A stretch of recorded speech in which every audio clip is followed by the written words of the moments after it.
mockers, but his delight is in the law of the Lord, and on his law he meditates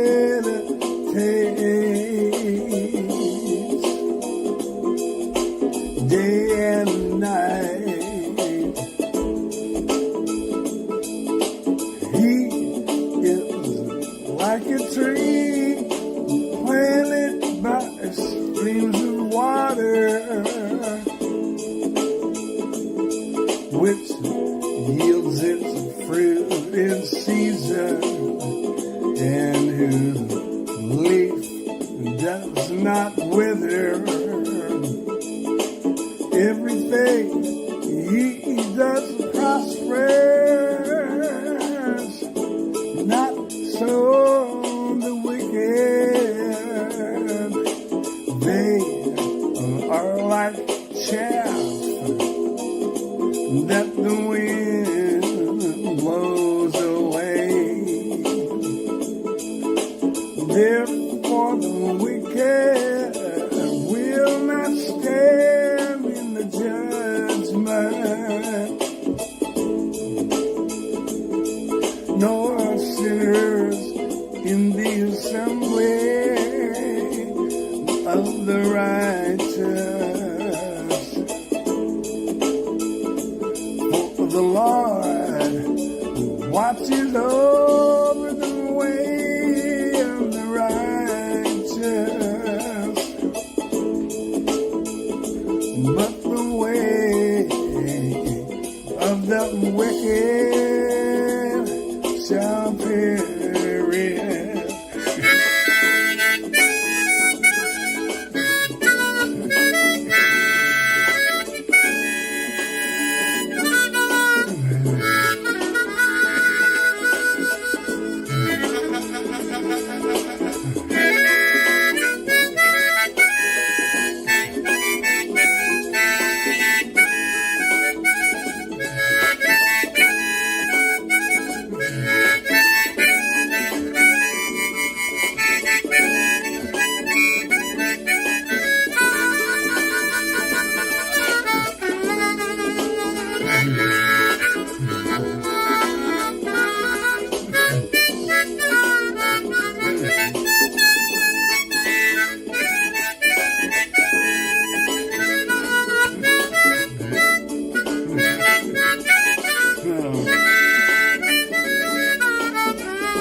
Blessed is the man who does not walk in the counsel of the wicked, or stand in the way of sinners, or sits in the seat of mockers, but his delight is in the law of the Lord, and on his law he meditates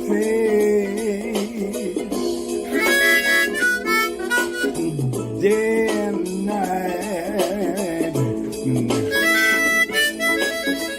He is like a tree planted by streams of water, which yields its fruit in season, and whose leaf does not wither. Everything he does prospers, not so the wicked, they are like chaff that the wind blows away. Therefore the wicked will not stand in the judgment, nor sinners in the assembly of the righteous. For the Lord watches over the way of the righteous, but the way of the wicked shall perish.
Good morning, good afternoon, good evening to Anselman way up there in Scotland. I am in Austin, Texas. We had the Estuary event last night, hosted by Rigel and his Austin Estuary. We had, I don't know what the total number was. It was, my guess is it's between 40 and 50 finally came out. And fortunately, they have a wonderful space in the parish house of an Episcopalian church. The Episcopalian priest is really excited about Estuary. And we did brunch with him and some of other friends of Rigel yesterday. And then I took a nap because I was a little tired and worked on some stuff. And then we had the Estuary, and it was awesome. We broke up into 4 groups and provoked some thoughts. And so let's talk about those thoughts, because at the same time, I'm planning the talk I'm going to give at the Orthodox Church on Saturday. And, the way these talks go often is, I'm about a month ahead, I'm thinking about it, and I'm just rolling it around in my mind and thinking about it. And then I write some outlines, and then I write some paragraphs, and then I think about it some more, and then I throw it away. And then I really like the situation here where I get on the ground a few days early and get to meet people. And Estuary is absolutely perfect for that, because there were a bunch of TLC folks. Paul Rene was there, and Rigel asked me, how am I going to split up these people? I said, well, let's take them outside and count them off like gym class. 1, 2, 3, 4, 1, 2, 3, 4. So we did that. And then I'm walking in the building. I say to Paul Rene, I say, what number are you? He says, I don't care. I'm following you. So got to hang out with Paul Rene, sat next to me in my Estuary meeting, and that was awesome. So I'm thinking about when I was offered this opportunity, I initially balked because I thought, what do I have to say to an Orthodox church in Austin, Texas? And I still have that imposter syndrome going on inside of me as I continue to, eventually the person talked me into it, and I'm super glad I accepted. I'm awfully glad to be here. Spending extra time with Rigel and some of his friends, getting to hang with Paul Rene and see many of the others of you. I looked around for Michael Sartori. No, Michael Sartori, another guy named Cameron came from San Antonio. And I said, do you know Michael Sartori? He says, no. I said, do you have an estuary in San Antonio? He says, no. I'm like, what is Michael Sartori doing? Besides raising children and building cabinets and making YouTube videos and talking about wrestling and writing 800-page books. Surely he has all kinds of free time and free energy that he needs to apply to starting an estuary in San Antonio, Texas. Come on. I mean, that poor guy had to drive an hour just to get to an estuary. So, yeah. So Michael Sartori has to, pick up the pace here and start a San Antonio estuary. But one of the things was that the vast majority of people here are from the Austin area, and it's a sprawling area. So if Austin reaches its estuarial capacity, it could be a very, very large estuary. And to my knowledge, none of the leaders have ELSNet training. So John Van Donk, you got to get on that. But it was a tremendous time. It was a tremendous meeting. Then we went out for the after party and hung out with Bryce, who's from Austin. Bryce on crutches, poor guy, just came on crutches this morning, but still made it to the meeting. And hung out with him and Ezra and Grizz and some others. And Lord willing, I'll do dinner with Bryce and Grizz and Ezra tonight, which I'm certainly looking forward to. And then there'll be a party at Rigel's house. And I don't know how many will be there. I don't know how big Rigel's house is, but he's curling his beard and forearms. Yes, that's what Sartori's doing. Sartori's coming tomorrow too. Oh boy, this is going to be an interesting event. Watch out for the owls. The owls are not what they seem. The owls are not what they seem.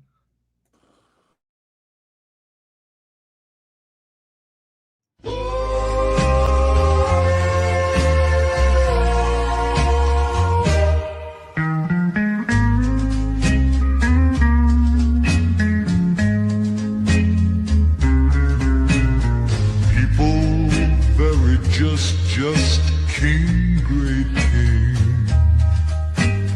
People error, people king, big, just king, king. Happy, many down, many jack king from right. Just knew. Oh, I wasn't going to play the whole thing. The owls are not what they seem. So we're going to watch out for the owls. Rigel's house. Yeah, there's an owl in the chat. So thinking about, somebody once said to me that the Orthodox in America, what they really want to be are immigrants. And that was a super interesting comment given the Orthodox priest that wrote the hit priest on Josiah Trenum, and basically accused him of deracinating the Orthodox Church and making it an American thing. Now, of course, Orthodoxy in America, that those roots go through Alaska to Russia. So you've got that, but then you've got the Greeks who was saying it the other day in terms of the Orthodox. The Greeks are like they're like the the limousine Orthodox in America. They have the money. They've been here a long time. They've got the organization. They're sort of like the mainline Orthodox in America, the Greeks. And then you've got the Antiochians, and you've got, of course, Rokor, the Russians, and you've got the Anglican Church in America, which is sort of off the Russians. And then I'm sure you've got more. And then you've got other groups like the Coptic. So we've got all of this new, and many of it is immigrant. So one of the people I was talking to last night, I don't know how detailed I want to get because I don't know how much he wants me to out him, but he wants to talk about his situation. But he's from a how can I say this? He's from a non-white immigrant community, not African American, not Hispanic, let's say an Asian immigrant community.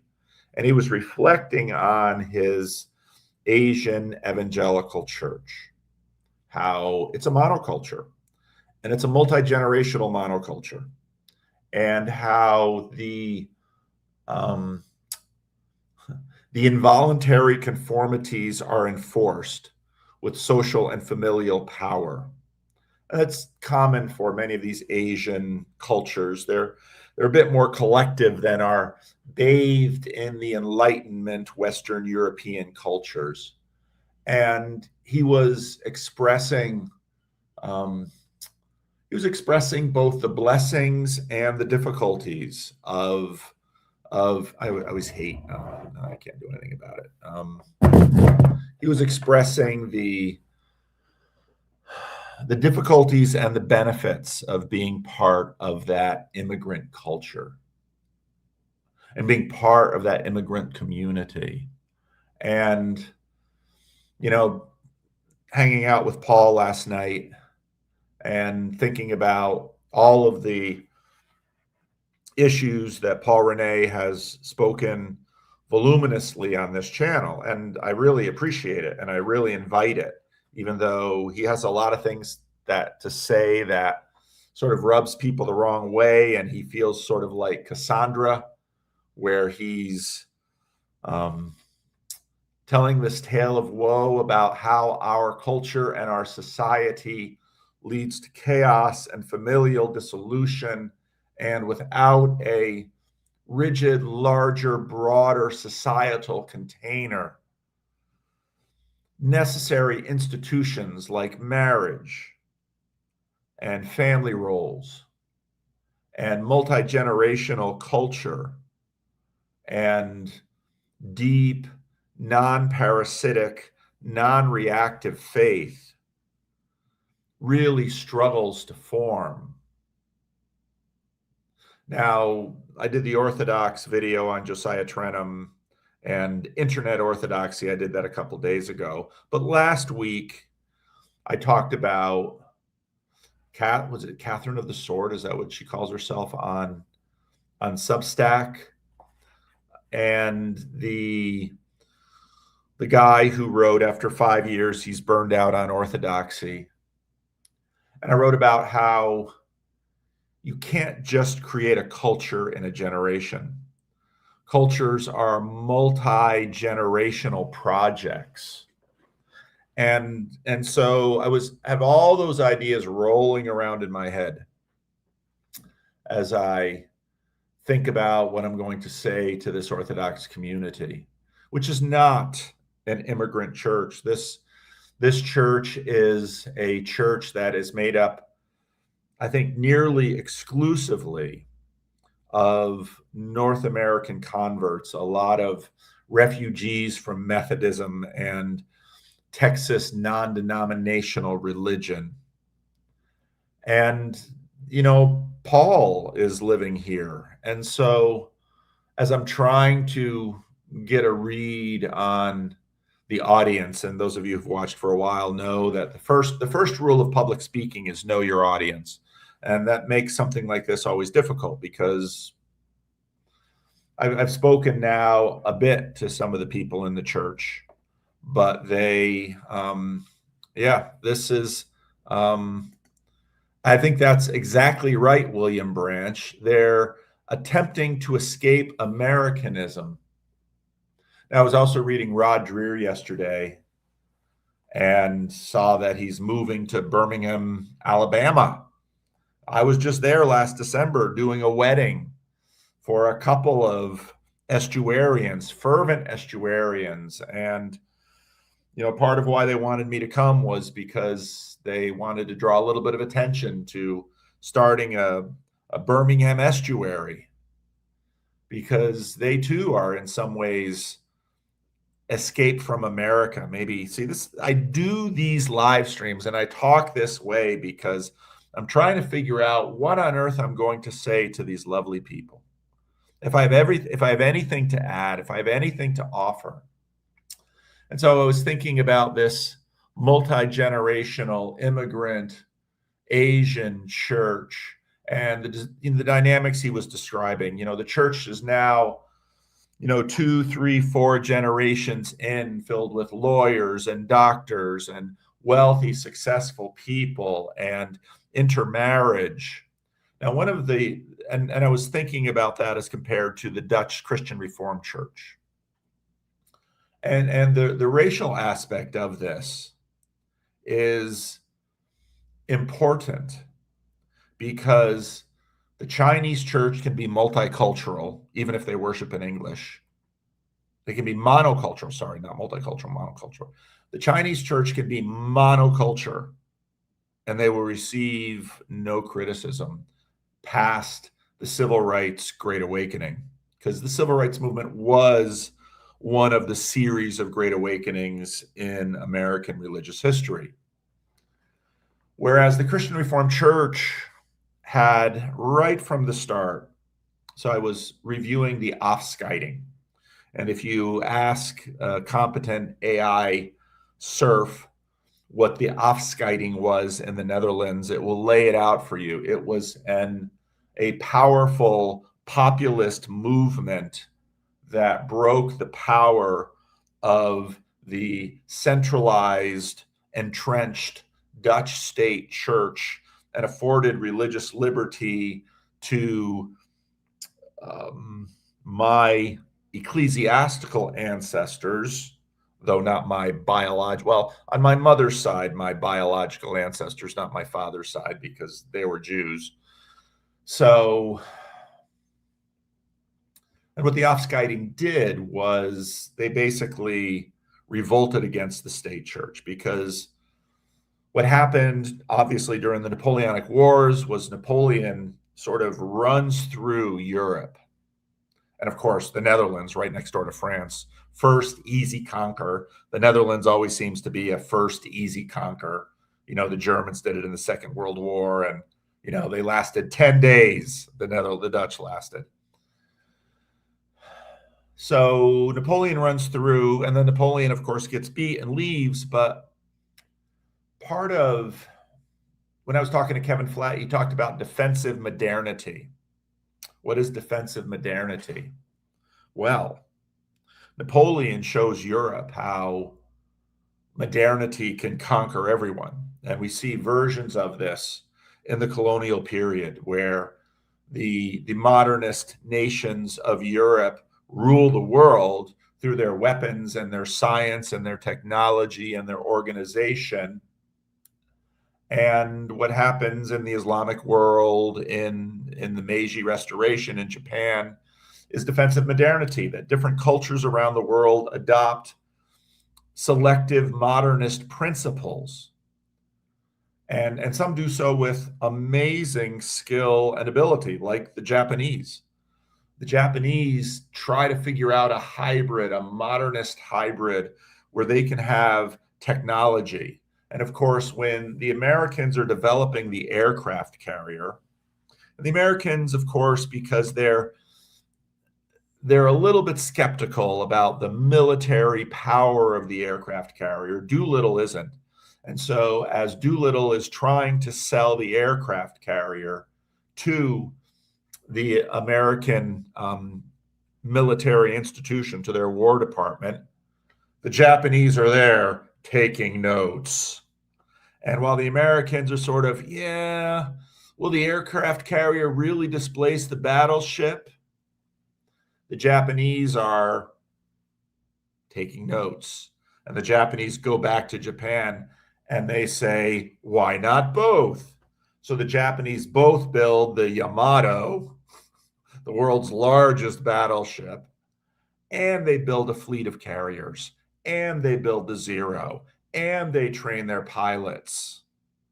And while the Japanese army is bogged down in China, and as the world increasingly is troubled by the atrocities that it sees happening in China at the hand of the Japanese, and the Americans decide we're no longer going to sell scrap metal and petroleum oil to the Japanese, they come up with a plan.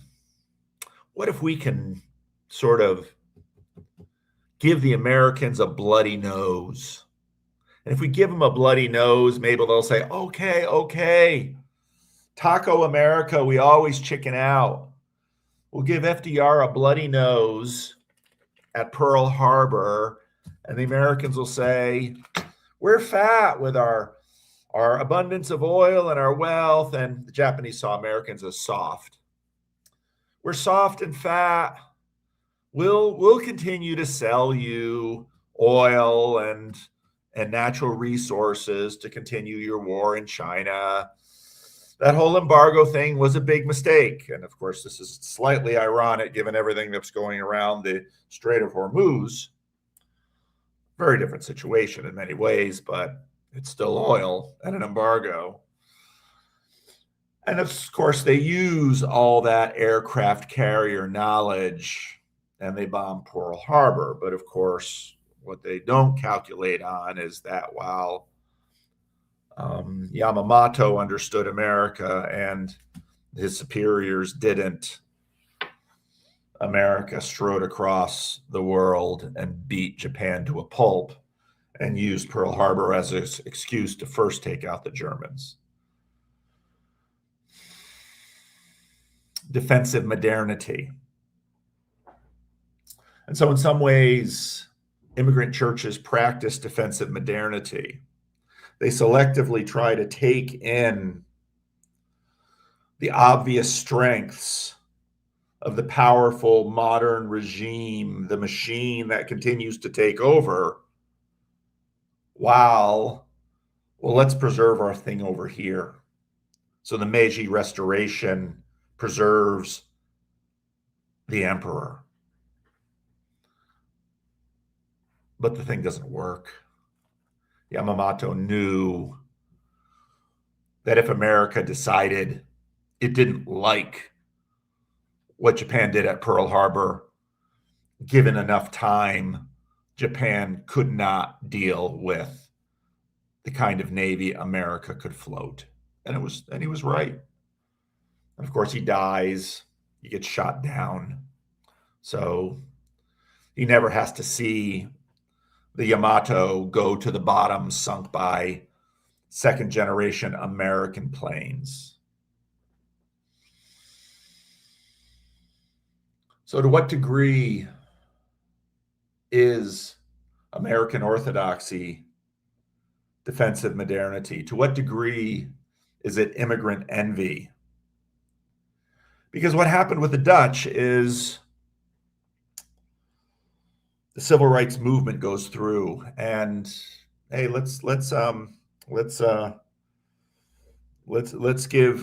honor to the wokesters who say, yeah, the Dutch can pass for white.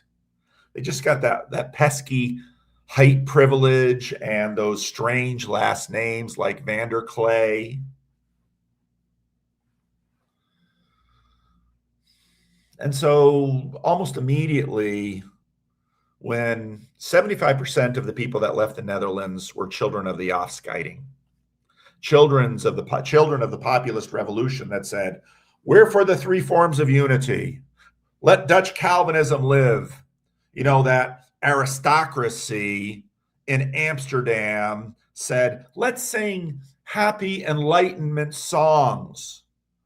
And the farmers and the dairymen of northern Netherlands said, no, we sing psalms only.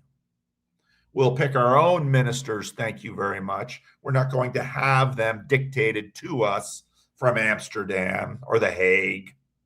No, thank you. We'll baptize who we see fit to baptize, not everyone and anyone.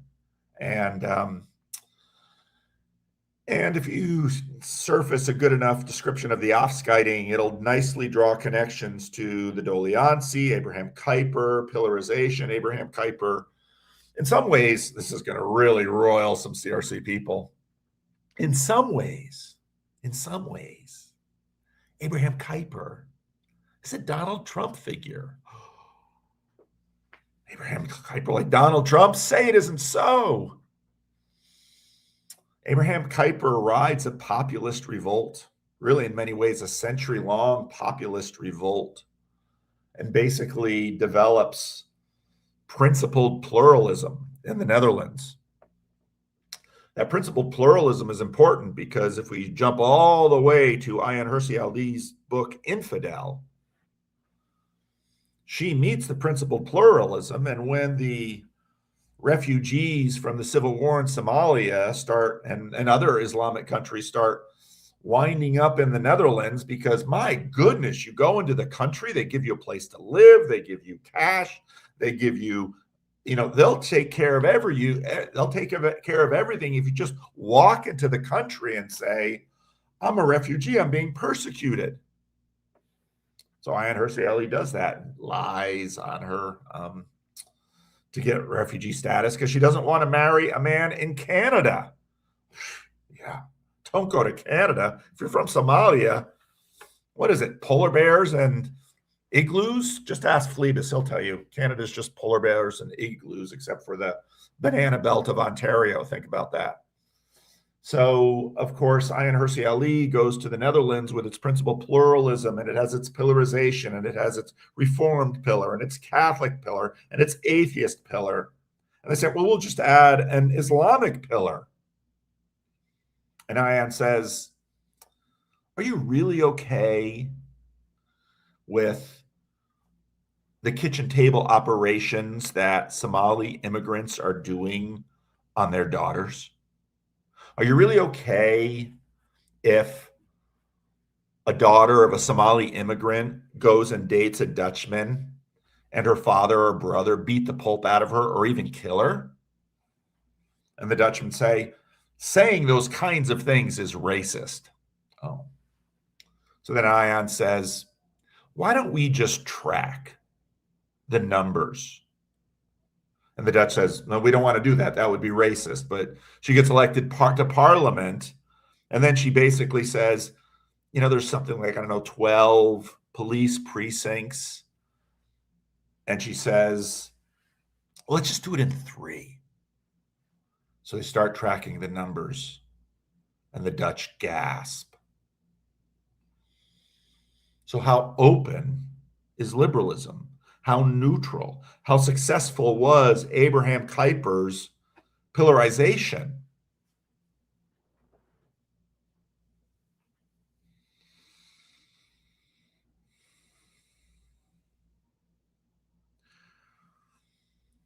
I had a conversation at breakfast about Estuary with one of Rigel's friends who's very post-liberal. Austin is a cool place. Great food. A lot of smart people. University town, state capital. In some ways, a lot like Sacramento. A lot more sprawling than Sacramento. And the fact is, Sacramento's sort of a purple city in the middle of a deep blue state, at least the coast. And Austin is sort of a purple blue city in the middle of a big red state, Texas. So it's been really fun being here and just ask people about the city and just take it in and figure it out. Yeah. I think that the Dutch ladies that I grew up next to would say I have an American throat.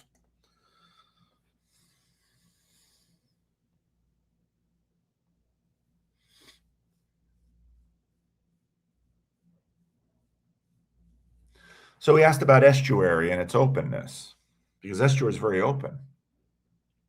And it's one of the attractive things about Estuary. It's one of the things I like about it. But he asked about that in the context of post-liberal exposure, that the imagined neutrality of secularity is, in fact, a little facetious. It's not true, fallacious. It's not true. Secularity isn't neutral. You can listen to Tom Holland, his read on Islam with respect to secularity and Islamic immigrants into the first world. And I had to think about that. It was a great point that he made to me. And this is why I love going on these trips. I meet people who have never watched a single video, and I have to introduce Estuary to them, and I have to do all of these things to try to say, okay, what on earth? Why is this Dutchman from, what's the name of your denomination? I don't think there's any of those in Austin. And I have to explain myself over and over and over again, and work my elevator pitches. And he says, if the imagined neutrality of secularism is fallacious, not facetious, is fallacious, is disingenuous, is a lie, what about your little neutral estuary protocol? It's so open. The group can discuss anything they want to discuss. And we say, what could go wrong? And others might say, what could go right? And it forced me to reckon with the fact that Estuary is the daughter of a current and former Christian Reformed minister. How neutral can it be? This is the product of Christendom, as is liberalism, as is secularity. And it made me think about the fact that, in all likelihood, what we've been enjoying in Estuary is because there's a lot of foundation smuggling happening, that the people we gather are self-selected. And maybe half of them are TLC connected, or maybe connected. So I was sitting last night in the after party, and this young man comes, and he's been watching my videos from the beginning, and he's sitting next to Grizz. And I always do this question because I always wonder how much downflow can, ooh, that looks actually really good. Thanks, Corey. I'm going to have to try and remember that. America against America. How much downflow is there into the rest of the TLC? And I know that if, in fact, I am a funnel into the TLC, the nozzle's really small. Because here's this guy sitting next to Grim Grizz, and I say, do you know this guy? There sits Grim Grizz. I've heard his name. I felt so bad for Grizz. I felt so bad. The man's trying to make a living. And here a guy's been watching me from the start, and I haven't been able to successfully send him to Griswold Grizz channel for the savings throws and all the dice he shakes. Yeah, it was sunk late in the war because they didn't have oil to send it out. And they also very quickly realized that very quickly in the war, aircraft carriers would sink battleships long before the battleships would get into range of the aircraft carriers. And now we have drones. Anyway.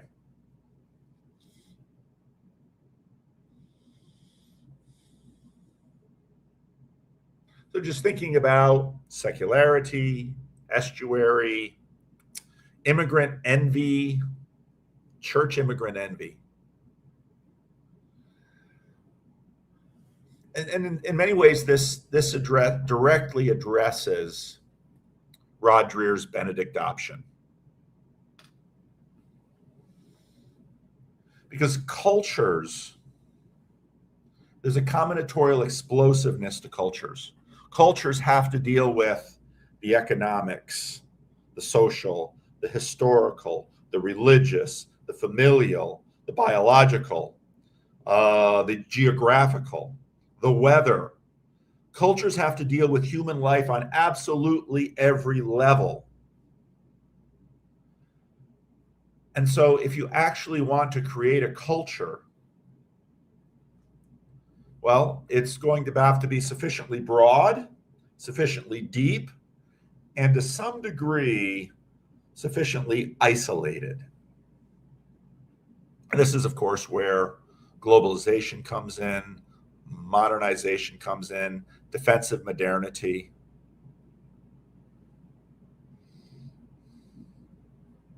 Part of what Abram Kuyper's principled pluralism attempted to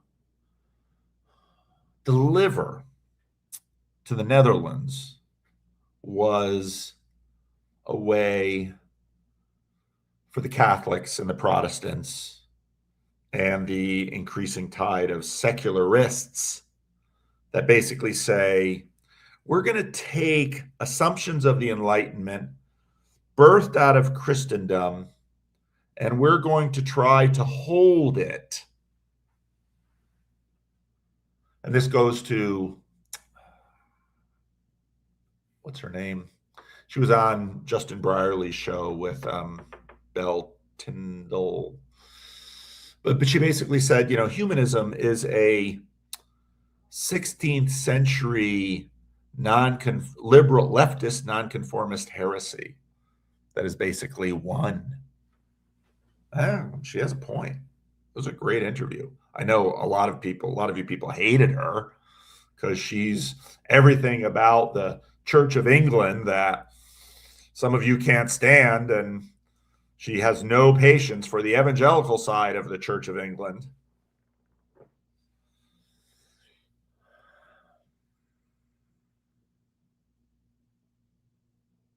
But it's interesting how we keep running these plays, always with different groups. So Asian immigrants run it. People run it in their own countries, the Meiji Restoration, the Islamic Revolution in Iran, the various Islamisms in the Arab world, because, of course, the Iranian Shia Islamic revolution is different from the Sunni Arab world. And it scales all the way down to the little offskiting in the Netherlands and Hendrik de Kock basically saying, you can imprison me. He was the Jordan Peterson of ecclesiastical early 19th century Netherlands. And his revolution won. And it birthed Abram Kuyper. It birthed principled pluralism. It birthed pillarization. But pillarization had to fall when Islam came, because the Dutch basically had to say, these are our values. The daughters of Islamic immigrants may date whomever they wish. And you cannot beat them for dating someone you don't like. And you can't do surgery on a kitchen table to the private parts of little girls born in the Netherlands, whether or not they're born to African Muslim immigrants. If you do this, you will go to jail. Is that neutral? Is that secularity? Now, our friend Paul Winnet would say that's the slippery slope. Slippery slope to the kind of chaotic world that is subject to, as let's say Paul Kingsnorth says, the machine. Yeah, fair enough. Part of why America is such an important piece of this whole story is because, here we go again, Paul, I'm continuing to make you TLC famous, and deservedly so. I I am so glad you're around. You are so helpful, and I want you to keep doing what you're doing, man. And I love you a ton.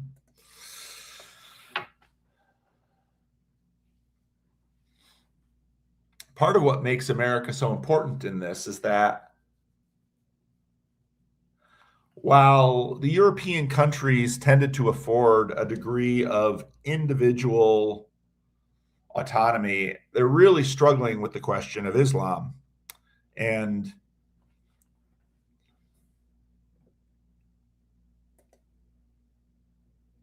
you're the best kind of irritant, Paul Rene. You know, without the piece of sand, the pearl would not grow. You are the pearl of the TLC, my friend. Or maybe the sand. I don't know. We'll have to figure that out. Helping us make the pearl.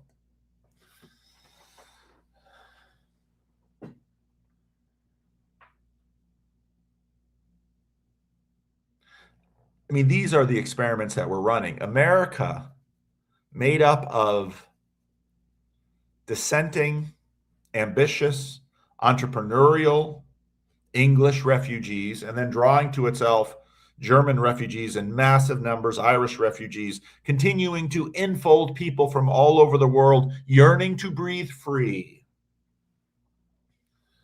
has long attempted to afford Benedict optioning.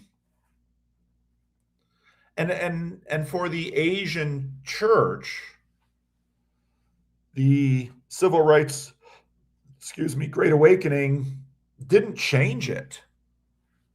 It didn't have to change it because they could be a monoculture. The Christian Reformed Church, looks in the mirror of the American Civil Rights Great Awakening and says, are we the baddies?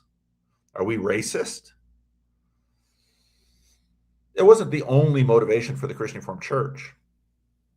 See, unlike some of these other Asian cultures and their monocultural churches in America, the Christian Reformed Church had been leaking right away from immigration all along the way. And unlike some of these Asian monocultural churches or African monocultural churches that are being fed by immigration today, the Dutch church didn't have any more immigrants.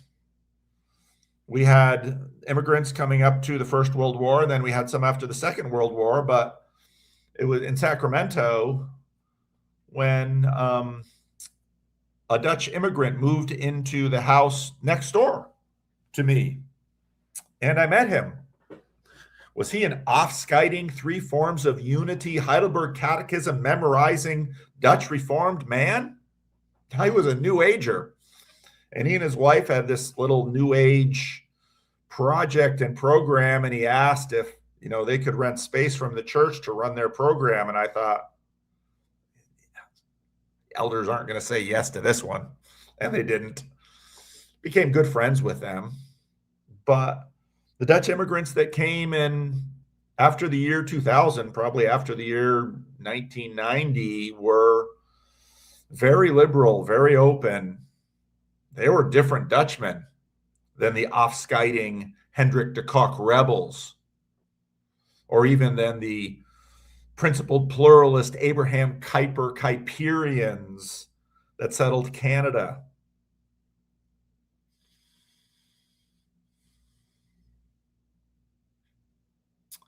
So the Dutch wanted to join the American evangelical scene. Well, I'd say this.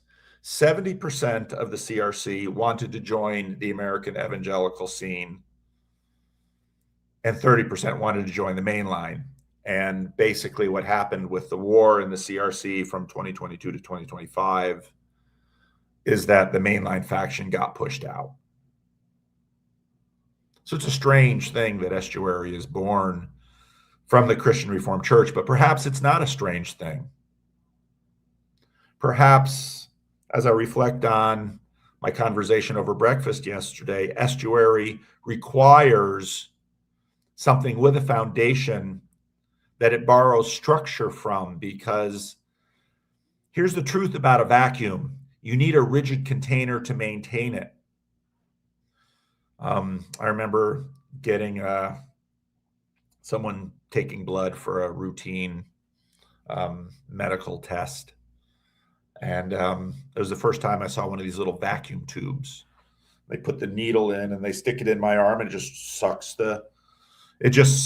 the blood right out of my vein. I'm like, wow, no syringe. Just, I said, wow, that's pretty neat. And she says, yeah, they put vacuum in it. I laughed. They put vacuum in it.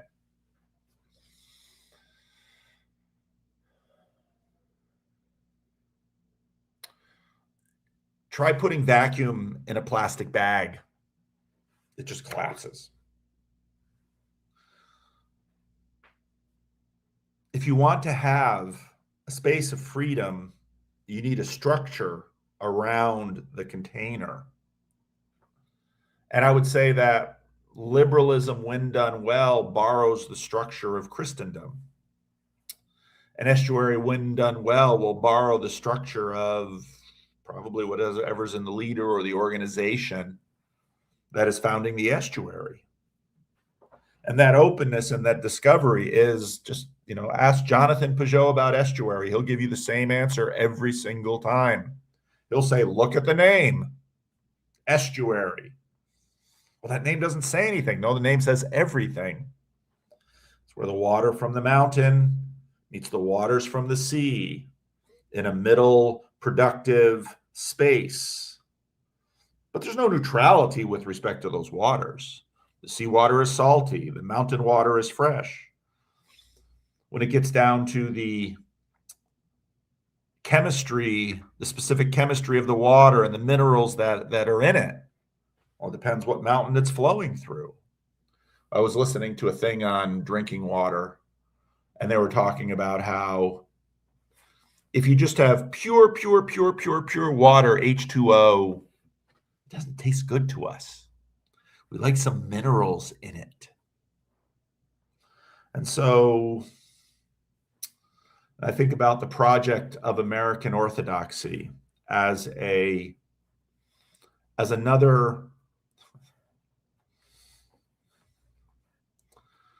in a long line of populist protests against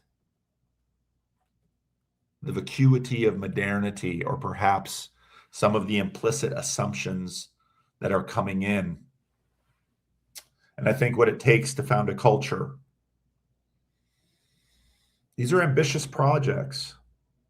And it's perhaps the case that every such project has to one degree or another, have an element of defensive modernity. And that's what we see. The Orthodox Church wouldn't be having this moment of growth without priests like Josiah Trenum or Stephen DeYoung, or laypersons like Jay Dyer. Because if you're going to run up the score on YouTube, we know how that works. We're naturally drawn to conflict. We pay attention to it. The evolutionary biologist would say, of course we pay attention to it, or the evolutionary psychologist, because it's just obvious to see. If you're walking through a train station and there's a fight over there, you look. Why? Because the fight might come here. Or if you hear gunshots, you look, because they might be shooting at me. So on YouTube, if we have a conflict, we look. And we're attracted, and it has our attention. Come for the culture war, stay for the religion. Defensive modernity, while using the tools of modernity. Like the Japanese watching Doolittle try to sell his aircraft carrier to the War Department, and the Japanese are just taking notes and saying, we're going to go back to Japan, and we're going to build aircraft carriers, and we're going to build an airplane like the Zero that the Americans aren't going to be able to handle at first.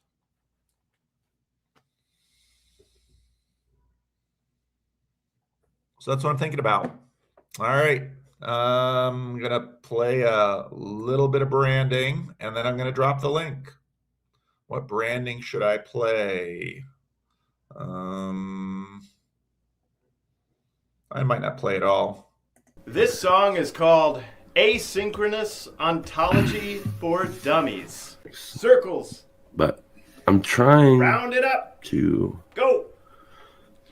learn the song. There is no try. There's only do. Well, I don't know about the meaning crisis. Left, right, black, white, or other vices. Which Jesus Christ is right, or if we're all saved. From my perspective, a proposition. Participate procedurally, running in circles, remembering body. We're in the age of decay. Symbolically speaking, the reapers are reaping. Them damn agriculture. Oh boy. Holy cannoli. Alright, we're getting there. You wrote the song, sir. Please, sir. I wonder if, from my perspective, the proposition, participate procedurally, running in circles, remembering body. We're in the age of decay. Symbolically speaking, the reapers are reaping. Oh, shit, come on. Shish, go. You know, tips my fingers. They go. Not this one. Kind of go. Numb.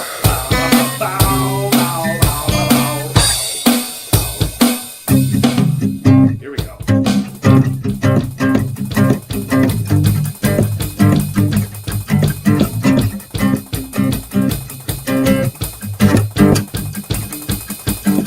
I don't know about the meaning crisis. Left, right, black, white, or other vices. But Jesus Christ is right. Or if we're all saved. From my perspective, proposition, procedurally running, participate procedurally, running in circles, remember everybody, we're in the age of decay. Symbolically speaking, the reapers are reaping, and agricultors are whispering sweetly, we're all in pursuit in the valley of the bee. Red pill, blue pill, red pill, mushroom, venom tea. Red and pill, got one and number two. We're all the same damn thing. So clean your room, repent on sin. Ontology for dummies, the bird's eye view. And if you really knew, could you really say? Red pill, oh. Yeah. All right. I think I should be done with that because my fingers are All my being fingers and bitches. toes. Straight up bitches.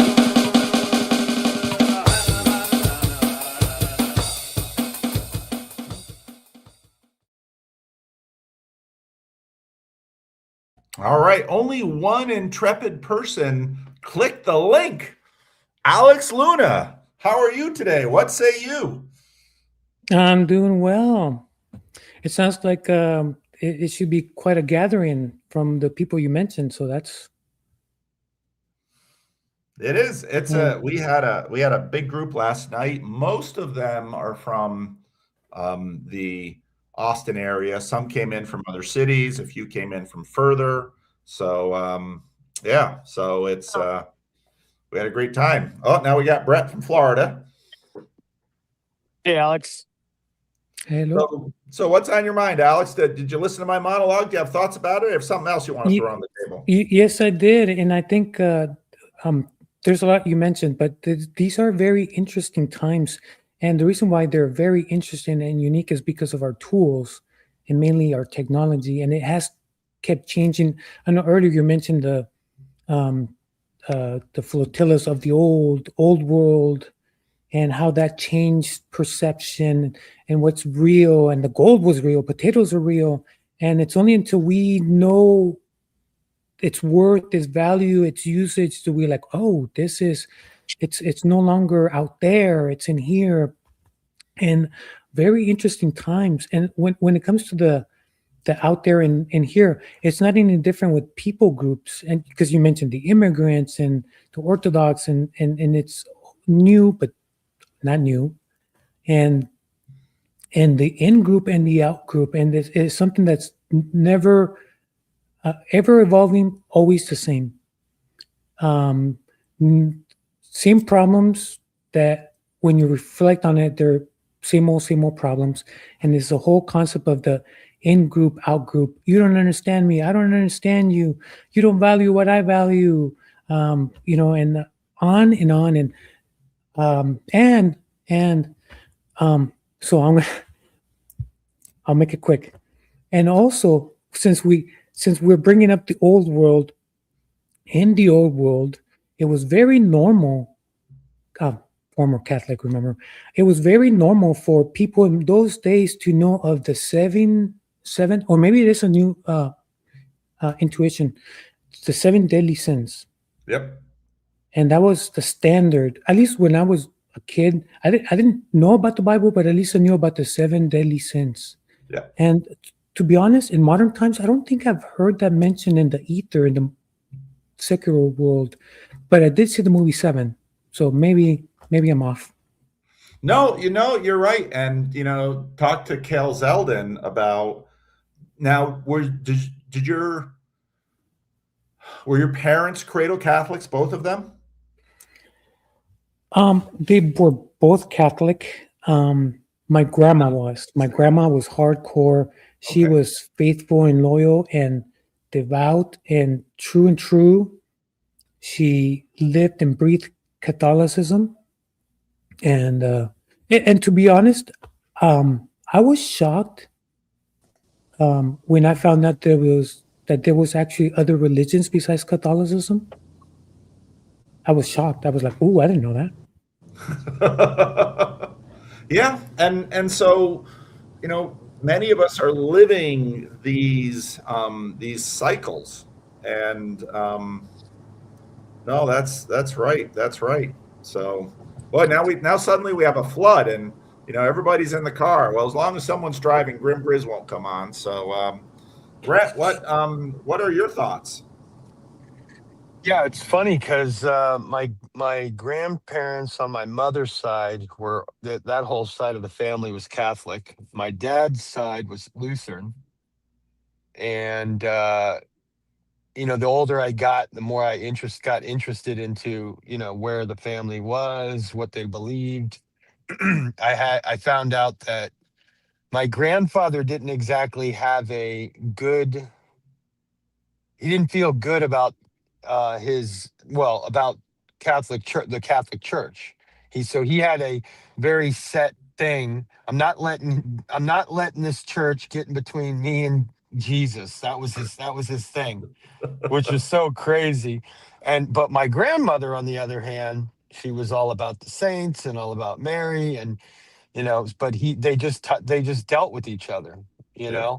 And then my mom, when she came out of that, because my dad was Lutheran, she just married into, which wasn't a huge jump. Yeah. But I do think it's interesting, the way that, and I guess they had their own deconstruction in ways. And she used to use that term all the time, like I'm a recovering Catholic thing, whatever. Mm-hmm. Yeah. Mm-hmm. How about you, Ian? Well, I just caught the tail end of your monologue, and you mentioned how Orthodoxy seems to you like just another, not just, but yet another populist movement. And I thought that was so intriguing to me, because I think you're right. And I think it's so funny how the pendulums just always swing, so anyway, that insight kind of collided with what I've been thinking about today. Hopefully I'm going to be able to talk to Ross Bird today about his 21 digital Proverbs post. If anybody has the chance to look at that, it's really, really good. 12 and 13, I put in the chat. I'm on my phone, so I can't really do like multiple screen things, but They're basically about like connecting with people. Hold on, let me see if I can read it really quick. Are you driving? Oh, not. You're right. Somebody else read it. Read 13. let's not live stream and drive and read from the phone while we're. Let's not do that. So if yeah. So you pointed to him. That's good. Wait, let Jesus take the wheel. Hold on. Yeah. Yes. It's. Am I driving? I'm embodying. Am I driving? All right. Garrett White, what say you? Welcome back. Hi, it's good to chat with you again. I was thinking a lot about. I picked up a copy of Foolishness of the Greeks at a used bookstore. I wouldn't have recognized it if you hadn't been talking about it, Paul, but stumbled upon it. Three or four chapters in, and that's all I was thinking about what defensive modernization and I don't know how much of all of this is just the work of translation. I've got a lot of thoughts that are still kind of nebulous on it, but they're coming together. All right. Oh, we have the man, the myth, the legend, the ever-present example of what we're dealing with. Paul Renee, Central Texas irritant. Esquire.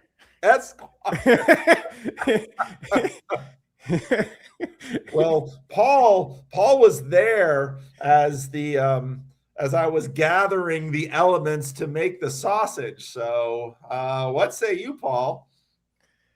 I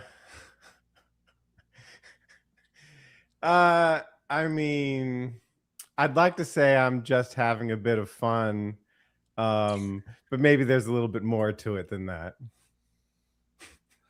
Well, I think so. I started re-listening to our last long conversation, 2.5 hours. I started re-listening to that this morning to, refresh myself on the details of your story. Are you going to be at the event on Saturday or not? No, I'm hanging out with a girl, but you could bring her. Maybe, but I'm coming to the party tonight. Okay.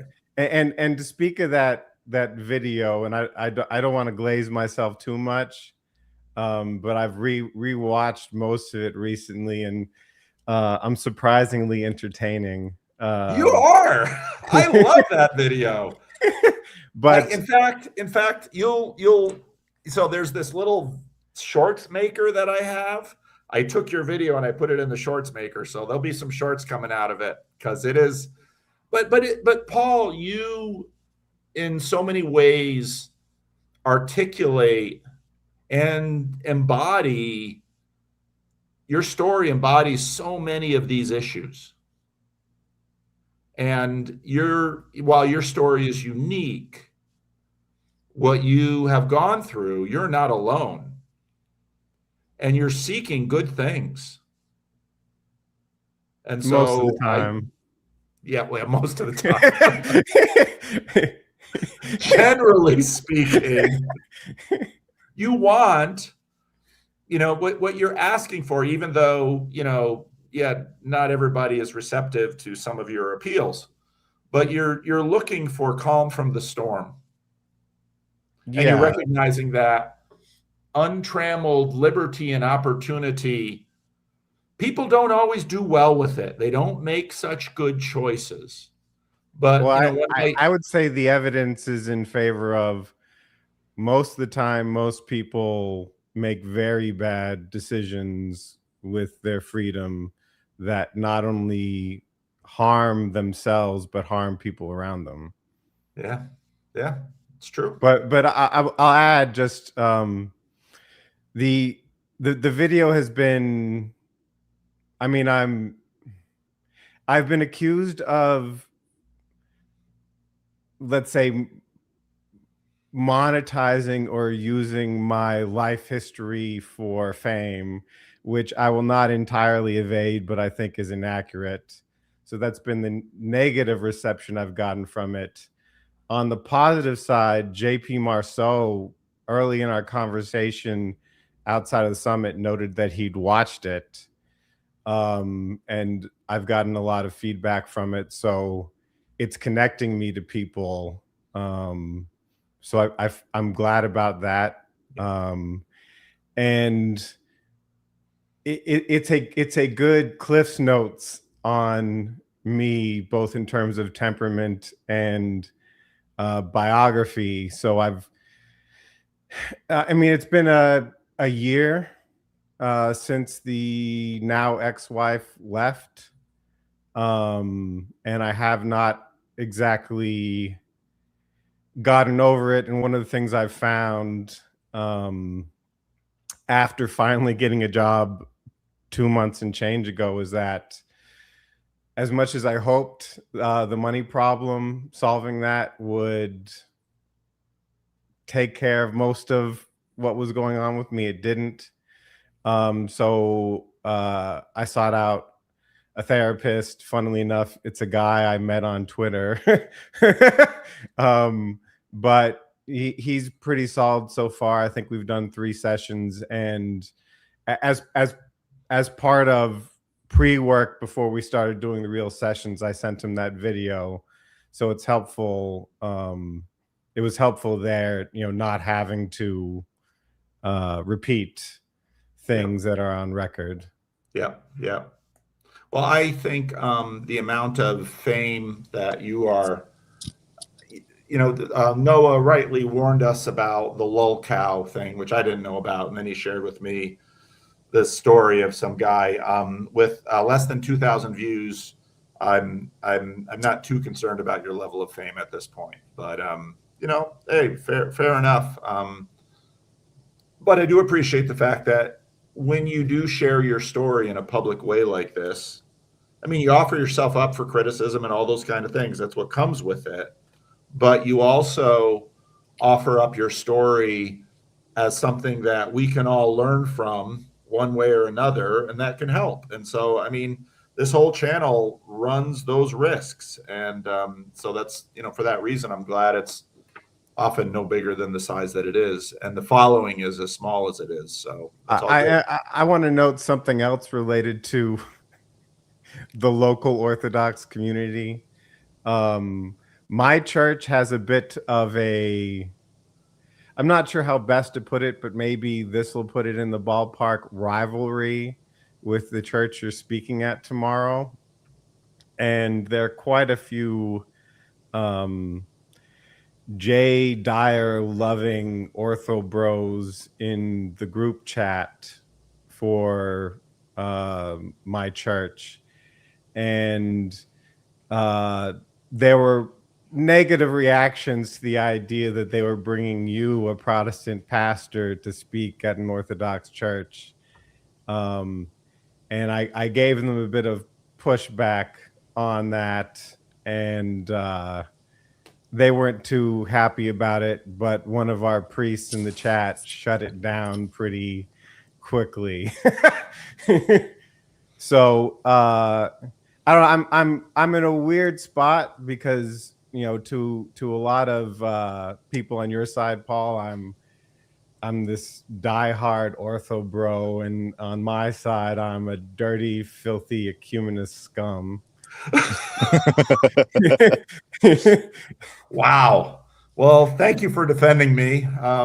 I consider it an immense privilege to be afforded the opportunity to engage this lovely congregation in a conversation. And, I think lately we've seen that the Orthodox Church, like every other church I've ever known, has its own rivalries and dramas.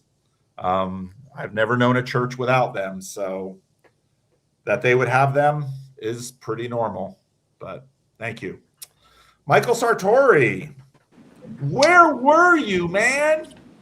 It's a busy weekend. I mean, yeah, it it's not exactly convenient to go up there, but anyway, yeah. My kids had dress rehearsal for their dance recital, which is tomorrow morning, so we'll head up after that. But So we will see you. yes, I will be there at the tomorrow thing. Okay. Which, if you want to come, Paul Renee, if this might help, if you bring your date, I will let you hold a baby. If that, to see if she sees you holding a baby, if you think that might help your chances, I will bring one. So just as long as he's equally yoked, right? Well, you can use the baby as a test, because if she loves a baby, that's points. If she's like, I don't like babies, then you have important information, Paul. That is all reasonable. However, without going into details, we have conflicting plans, and those plans aside, I'm not yet sure that this is a woman I want to bring into a church. So I want to say this without going too far and outing my degeneracy and womanizing. But there you have it. Wow, this has been a live stream full of revelations. So, all right. Anybody have something they want to pitch to the group? We're not necessarily going to do full estuary here, but you came on to talk about something. What was it? Well, I'll go. The whole concept of this flotilla and differences of backgrounds, cultures, you name it, and difference of opinion, I might add. And how do we do this dance without stepping too much on each other's toes? While we learn to dance, while we learn the melody, how much is how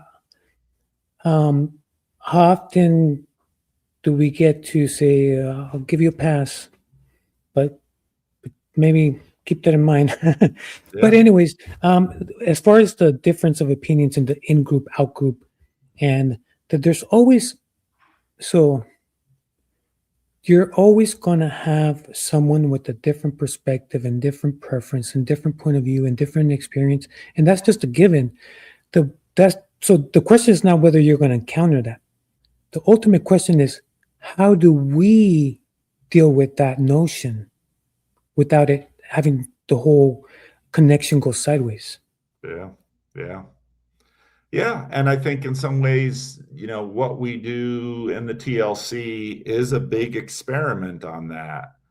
And, what I was talking about in the monologue version, part of this video, you can't put vacuum in a plastic bag. It just collapses. There has to be a container. And I think part of what we see right now is the struggle for containers. And, the reason I love hearing your story, Brett's story, Paul's story, Garrett's story, the reason that I love getting stories out of all of you is that this is sort of how we figure out how the containers work. Because there's a reason that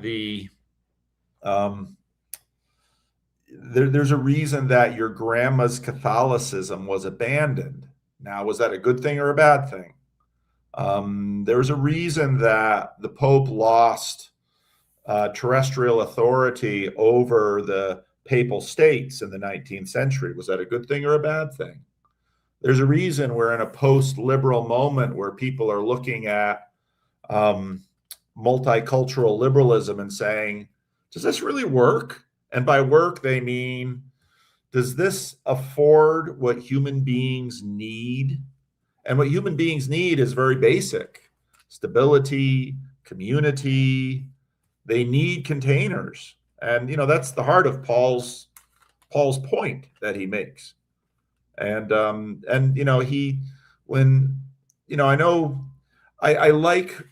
like platforming people that irritate.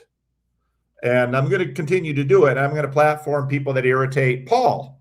But I'm going to continue to platform Paul because Paul brings his receipts, and his receipts are his life. And you do the same thing, Alex. You do the same thing, Brett. In many ways, that's sort of what we're doing in this space. And I think, Noah's caution is correct. And an element of that, part of how the lull cows, which, I had to learn, part of that dynamic is, of course, a financial dependence. And I'm not at this point, and hopefully never will be, financially dependent on my YouTube presence. And nobody else in the TLC really is. And so there's an element to that as well. So I mean, I want to say some things. I don't think that much of orthodoxy will ever be super receptive to TLC / Estuary. Part of why people are becoming Orthodox or staying Orthodox is, despite how rampant the secularization of the parishioners are, is we have a certain sense of purity, and we don't necessarily want to mix and be open to outside ideas. And I think that was very that egregore was expressing itself well in my brothers in the group chat this morning. And I mean, I'm definitely a weirdo on all sides, because I'm a cosmopolitan, I'm an intellectual, I'm high in openness. I've lived a very long life in a short period of time, and yet I'm trying to use these modern magics against themselves in an effort to undo the spell of the Enlightenment. And I'm not trying to hide the ball there, let's say. And given that the Estuary came out of both Protestant small groups and Jordan Peterson, one could say that they're basically like Jordan Peterson small groups. And I think that that's fine. If what it does is it helps kick people up and out of modernity and give them a new perspective, that's fine. I would say my main issue with the project is just this circularity of constantly discussing the same things over and over again. And the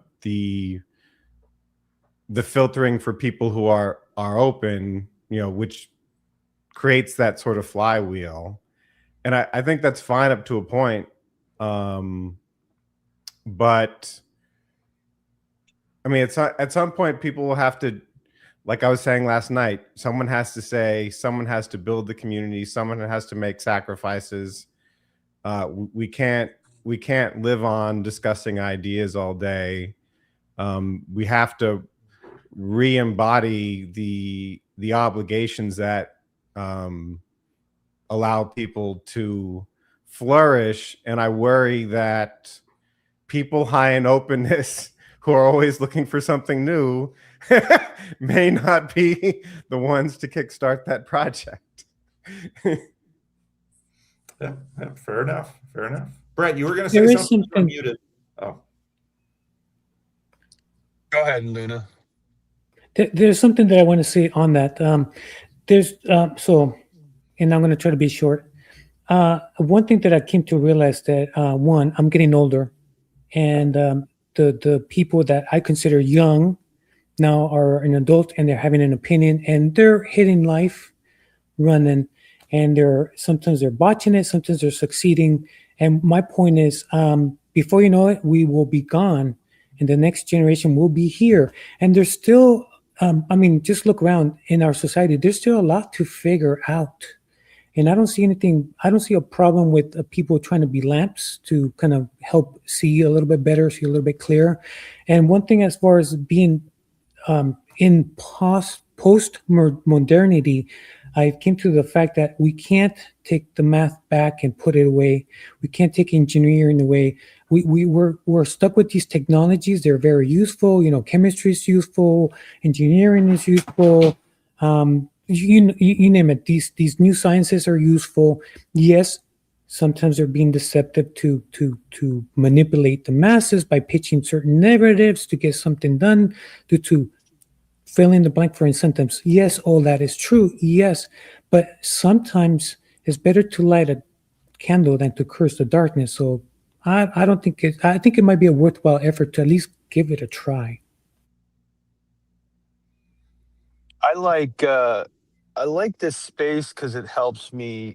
It gives me a place to practice my um, my love. Right.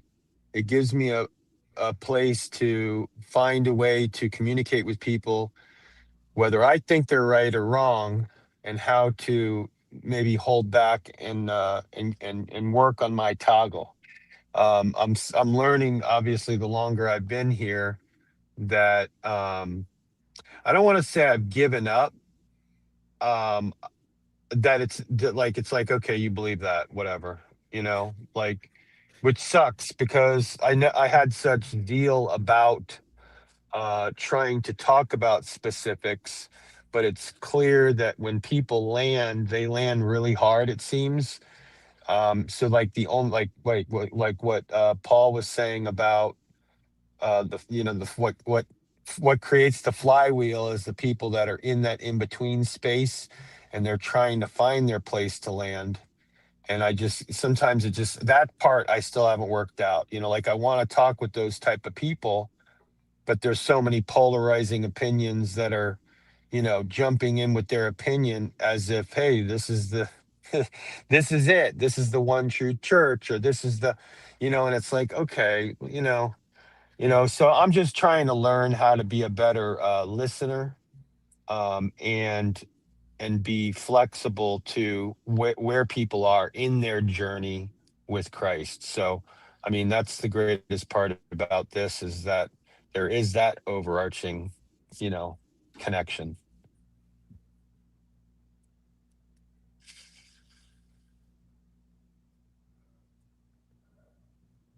Man, I always do that. I say something and then nobody says anything. I feel No, like, it's good. It was good, and I just wanted to leave space for okay. people to talk. So I'll have a quick remark, and maybe somebody can jump, bounce off that. So I'm an immigrant, or a product of immigration. So I know what it is to um, have the notion of home, and have an eraser and erase that, and then write it again, home, and then erase that, and then home again. It's like my home has changed many a times. My culture has changed many a times. My traditions have changed. Now that's more of selective, but the concept is, you know, such is the world and such is life, that there's always ups and downs, and it's a roller coaster. So um, be patient, and soon enough, um, people do come around eventually, hopefully. I I mean, the one way of framing my constellation of concerns is uh, perhaps in Peugeot type language is, I mean, this is more than just making the margin the center. We've grown the margin. There's very little center left. There are very few things that people agree on and hold alignment on anymore. And to to be mutually intelligible to somebody, I mean, the shorthand we have for that is to have shared values, but I think it's something deeper than that. Like, the central problem of marriage in our culture is more than just personal hedonic pursuit. That's an issue. The bigger thing is that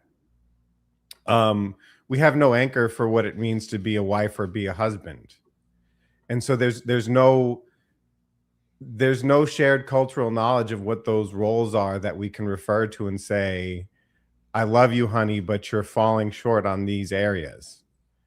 And so to have that stability necessitates that we do have a notion of what it means to be a good son, a good daughter, a good man, a good woman, a good wife, a good husband. And that we can hold each other accountable when we fall short of that. And the entire point of growing the margin and pushing out the center has been about breaking down those identities. And so like there's no saving modernity or liberalism. And I think we've already reached the point of cultural collapse. What we're living on right now is just sheer momentum. And if you look at things like the Strait of Hormuz, Iran war nonsense, all it took was us launching another war in the Middle East to shut down shipments of fertilizer right before spring planting season, which will inevitably result in a food shortage across the world. And so the way forward necessarily is going to have to require us looking inward and reducing our dependence on these global just-in-time supply chains. But to make that work, we have to make a move. And I probably said this before in spaces like this. I'll say it again. Like Christianity broadly, but to me specifically, the Orthodox, we are Israel and Egypt right now. We're not actually an individual people with united purpose. We are slaves to a system. And the next phase of this is going to be going out into the desert and suffering and congealing into an actual ethnos that can hold together in a center. The irony of all of this is if the predictions of collapse are true, then collapse will come. And the irony of warning about collapse is that if collapse is necessary, why warn? And inevitable. Call me Cassandra. For one. For two is for those who have ears to hear and can actually hear what I have to say in their spirit, they have the room to position themselves to do something, to make themselves the seed of what is going to grow in the future. And for those that are blind and deaf, well, there's not much I can do. So, Paul, Renee, I did get a chance to read Seraphin Rowe's book on nihilism. And then he's got another one. What's the title? Something about a religion, maybe true religion.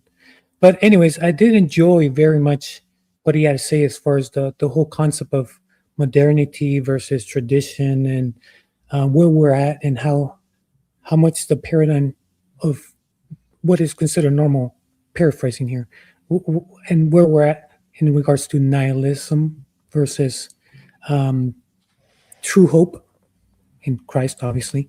But anyways, and I also do know that the Orthodox tradition does believe that what is talked about in Second Thessalonians is still future, and I'm talking about more specifically as far as the Antichrist and that whole shebang. So again, I know that the Calvinist traditions say no, no, no, no. Just like Saint Augustine says, this is more like a pattern that repeats. Saint Jerome also did believe that that would be future. So while different camps believe different things, all I can say is maybe we'll find out sooner or later, one way or the other. But maybe. Well, there's the capital eschaton, and there's the Antichrist, but they are also patterns. And Rome and Italy fell, and Rome in the east, Constantinople, also fell. And the thing that people talk about high trust society and how we are a high trust society, or we were a high trust society, whatever.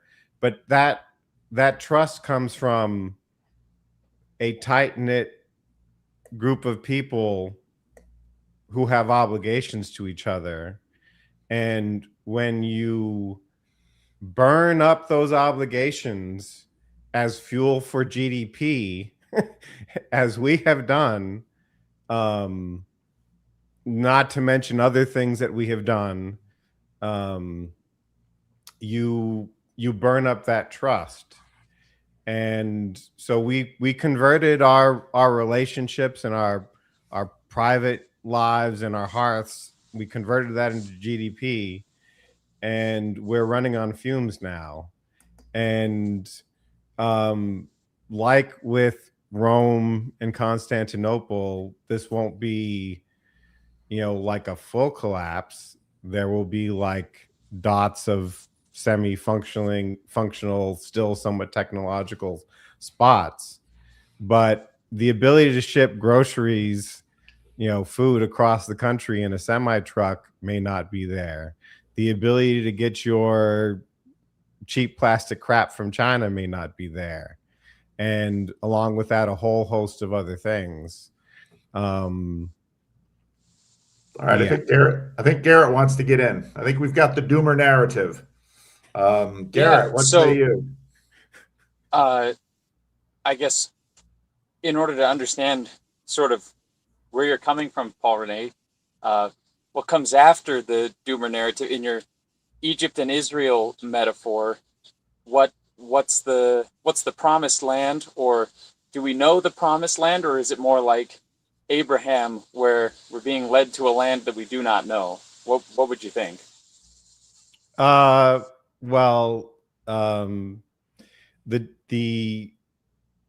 general pattern is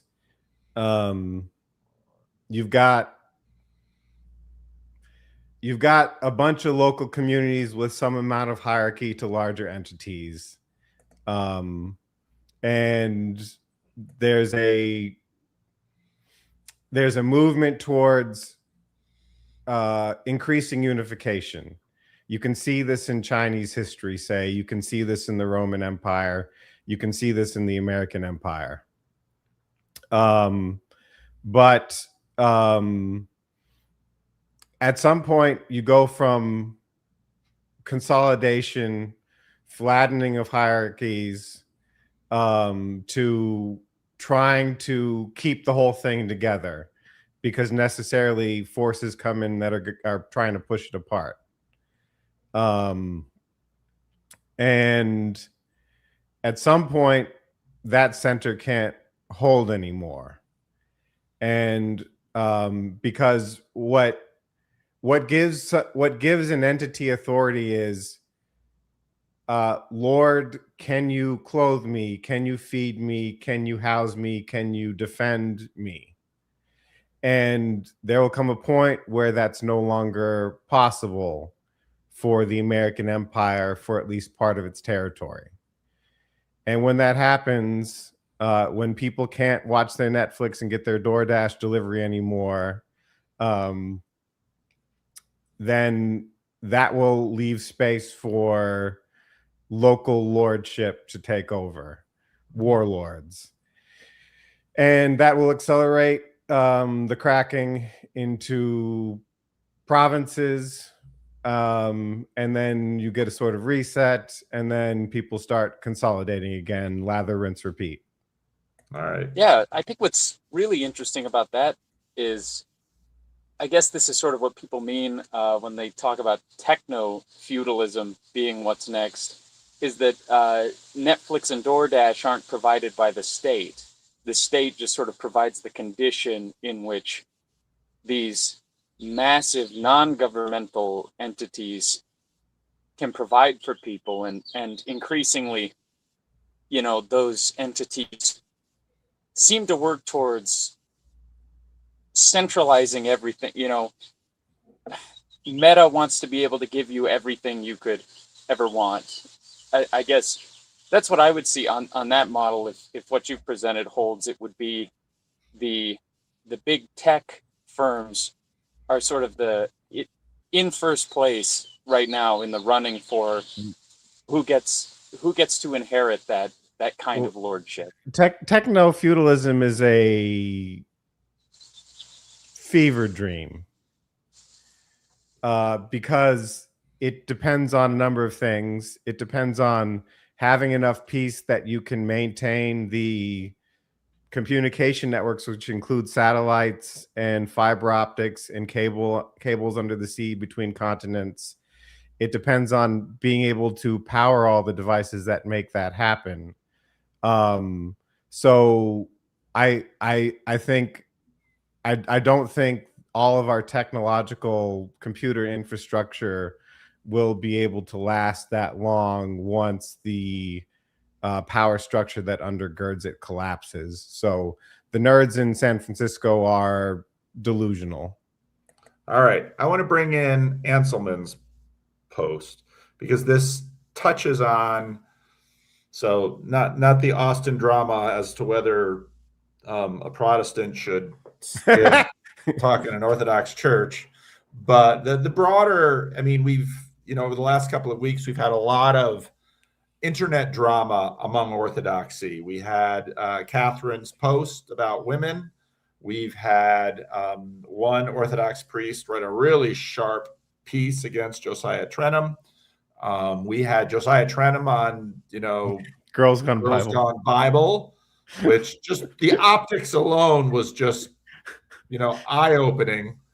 And then we had we're having the whole Peugeot writes a thing about salvation, trying to add nuance to it. And Gavin Ortland makes a video while he's watching his kids at the pool, not driving, watching his kids at the pool. And this accentuates this tension that Christians have survived, their communities have survived a lot of globalization, a lot of multiculturalism, a lot of imperial collapse. And part of the way Christians do this is sort of modulating the two sides of salvation. Salvation is in the present frame, which is, let's say, an end of the book of Deuteronomy salvation, a covenantal salvation where your kids do well, you inherit the land, your crops grow, you know, within the secular realm, and then salvation in the age to come. Part of what Christianity has done is it sort of holds those two things, and it tends to modulate them. A big piece of the Catholicism and Protestantism that, let's say, Alex's grandparents and my grandparents and Brett's grandparents inherited was sort of a shift up. And then, you know, at least in America, we come into this post-World War II period of affluence where I think with the civil rights movement, in some ways, you have a shift down, even though the Black church, of course, had really worked the shift up in terms of we're waiting for Christ to come. when justice will be. So Christianity is always sort of working those two things together. And so I think that's a piece of this. That's a piece of this reality that it was interesting that the question of the definition of salvation comes up at the moment of all of this other drama, because in some ways, Paul Anselman's response to you is, well, what do Christians do? Christians understand that this world is a vale of tears and that our inheritance is coming from heaven, and those who die will be with the Lord. So, and Orthodoxy, of course, has both ranges. All decent Christian communities have both ranges, but we're always sort of modulating them. And in that way, at least the doomerism, if not informed by eschatological hope and fulfillment, doesn't tend to be where Christians usually sort of reside. Well, Jean-Philippe Marceau said to me, and I'm not at the point where I can take this on fully, but he said to me, if I wasn't a Christian and I didn't believe in the eschaton, I'd be going insane with worry and despair right now. So I think there is a case to be made for Christ already won. But the other thing he said was, we should try our best. And for some of us, that means being a good parishioner and praying. For some of us that means going to the monastery and doing the spiritual work that lay people can't do and that priests in churches can't do. But I think that there's a critical element that's missing from the picture that some of us are going to have to provide. And that is the church, to use Pauline language, Christ is the head of the church and the church is the body, and the church is also the bride of Christ. So heaven or yang or the masculine versus the body, the church, the feminine yin. Now, because we don't have an emperor, a Roman emperor, the Orthodox Church is necessarily just the feminine part. It's just the body part. And so we are lacking warriors and kings and merchants that can provide the nourishment for the body, leadership for the body, and defense of the body. Will there be sails? Will there be what? Sails, like on the boats? Maybe sails were a part of it. Could be, but so I think that I think that all Christian communities that wish to that want to build an ark need to be mindful that we can no longer rely on our secular governments to be that lordship, to be that Caesar for us. And we've got to create economic structures that can provide job opportunities for our people and can pay for our churches. We need to have people who are capable of defending us. We need gargoyles at the edge. And we need people who aren't pastors who can lead us and take positions in civil government to advocate for us. And that's a huge sacrifice, but I think that any serious Christian group needs to take that under advisement and think about how they do that. And I think one of the problems that Protestantism has is you've been chasing off all the men.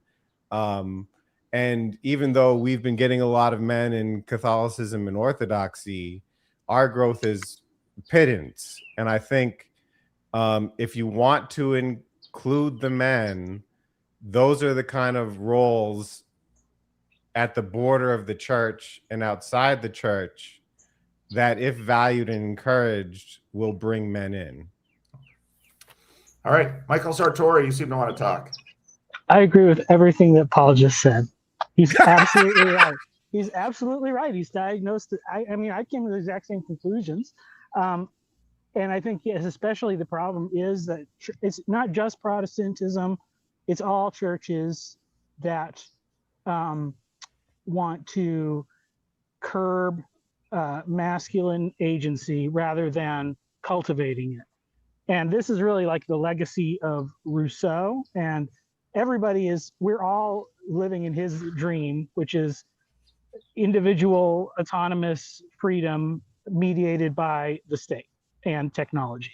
And so he had a sneaky idea, and it was personally very appealing to everybody, basically, and so everybody went along with it. I think that it's interesting. Like, I do value orthodoxy, but I see it as, along with many other instances, the fact that God is always preserving a remnant, in every circumstance, and it's like he's held on to that, and these are living embodiments of a time when it worked. If we go back to the exact same cultural wasteland when that orthodoxy may be the proper mode, I think it's going to probably be some new thing. I think it probably will require people drawing on strengths from many traditions to really navigate an uncertain future. But I do think I think we haven't really taken Nietzsche seriously. We've just said he was wrong, and haven't considered what if he was right about a lot of stuff. And what I mean by that is saying there's a problem where whenever we have these old orders breaking down, and people want to take advantage of that, the people that want to exploit it for their own benefit, they always do it in this kind of weak way where they're standing in one world and they're just grabbing the benefits out of the other. And so I think that's what we saw with modernity. It held on to all that infrastructure that was built by Christendom. It took advantage of all those scientific underpinnings to systematically dismantle everything else. And then you see the same thing with the boomers and stuff with postmodernism. They're all modern, but as moderns, they could apply postmodernism selectively to kind of rearrange the things that they didn't like. And I think what Nietzsche saw is he saw it back then, postmodernism was going to be the acid that was strong enough to dissolve the modern movement that was already dissolving the traditional movement. And at a certain point, it's you get down to well, what if you really did have to create your own values and all that stuff? And I think the assumption is well, everybody would embrace hedonism, but you have to say well, what if actually living Christ-like without some external authority is actually the best way to live for yourself, which also would preserve the future. But I mean, that's almost what I see, because I can see even I can do plenty of dismantling of Protestantism. I'll just give this example I saw yesterday. Some guy, he was at, some YouTube thing posted on Twitter about is sex outside of marriage really wrong? He was debating this. I'm like, wow, that's interesting. And then I look at it and what the heck is this guy? Oh, and then I see what he's about, and he's a biblical polygyny guy. So he's trying to say the Bible never condemns multiple wives and all this stuff. And it's just like, okay, you know what? You can, yes, that is exegetically defensible, but you are borrowing the presupposition that the Bible has authority to give yourself permission to do that. And he's not, you know, which, you know, means that his beliefs aren't they're deeper. They're rooted in a philosophical assumption more so than a biblical argument or whatever. And you know, I think the question is like, okay, well, if all that stuff goes away, will people still choose to live in that self-sacrificial manner? And I think that the pattern of reality is structured in such a way that Christ likeness will appear more. I think it probably is scarier than people like what it really looks like for people to really live that way is the thing that church is holding back in some ways, because it will be scary and it will be messy, and it won't be people having a conformity of the way it's expressed. But I think that, yeah, I mean, at some point it's just culture and society, all that is just built on people making choices to live a certain way consistently, even without an infrastructure of a church or because the Bible said so. I think it should align, but this is emphasized to me frequently in the Orthodox Church that, and I think Father Trenum, who I've had the pleasure of meeting a couple times at this point, said on the Girls Gone Bible podcast, sigh, he said something to the effect of,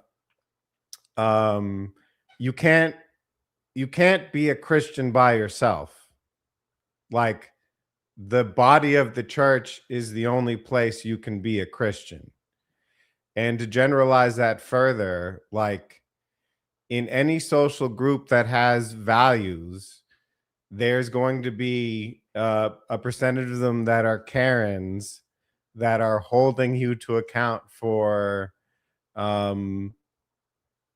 misstepping or doing wrong things.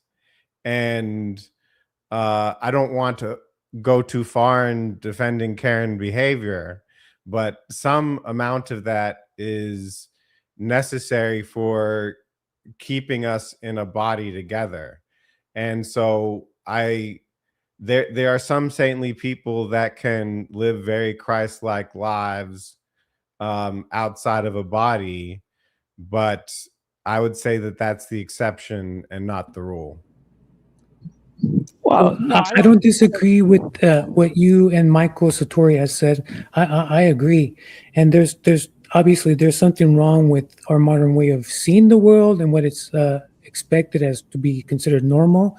So just a phrase that, you know, I'm a parent, so just a phrase that if I was to say this to my kid in public, and it would be deemed cringe, is a problem. If I was to say to my son, you got to be able to carry your own weight as when you become an adult, you got to be able to carry your own weight, and you got to be able to provide for your future family. So you got to be able to align yourself in a way that will make you a responsible and caring adult. That cringe statement, most people carry your own weight. That's the whole concept of responsibility. It sets certain people off. How dare you say that to another person? How dare you telling them that they got to be able to carry their own weight and they got to be able to take responsibility? Blah. So I do get that that there's something wrong with how postmodern philosophy and thought has shaped our perception, or our kids' perception of what is normal and what is allowed. I just remember hearing recently a phrase, a question, which had me do a double take, and I'm like, oh my goodness. And so I'll repeat it here. So brace yourself. The question is, what is what does the costume or the uniform of a whore look like? And that question took me aback because I'm like, huh. And they were trying to make a point, right? What does the uniform of a whore look like?